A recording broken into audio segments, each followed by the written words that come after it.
அதிமுகவை மீண்டும் ஆட்சிக்கு வரவிட மாட்டோம் என்று தேமுதிக தலைவர் விஜயகாந்த் கூறியுள்ளார். விழுப்புரம் மாவட்டம் திருக்கோவிலூரை அடுத்த ரிஷிவந்தியம் தொகுதியில் புதிய கட்டடங்களை விஜயகாந்த் திறந்து வைத்தார். நிகழ்ச்சியில் பேசிய விஜயகாந்த் பணத்திற்கும் புகழுக்கும் ஆசைப்படவில்லை என்று கூறினார். இதுவரை தனியாக நிற்பதாகவும் கூட்டணி பற்றி குழப்ப வேண்டாம் என்றும் விஜயகாந்த் தெரிவித்துள்ளார். அதிமுகவை மீண்டும் ஆட்சிக்கு வரவிட மாட்டோம் என்றும் விஜயகாந்த் கூறியுள்ளார்.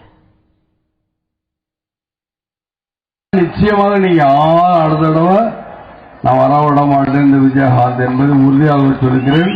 அதிமுக ஆட்சியில் இருக்கு, அதிமுக கட்சியில் ஆட்சியில் இருக்கு. அதற்கு என்ன செய்யணுமோ அதற்காக எந்த என்னென்ன பண்ணணுமோ எல்லாத்தையும் பண்ணுவேன்.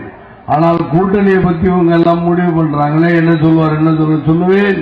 சொல்ற கூட்டணியை பத்தி எனக்கு தெரியாது. நான் தெளிவா தைரியமா தனியா தான் இருக்கிறேன். யாருக்கிட்டையும் நான் கூட்டணி வைக்கல.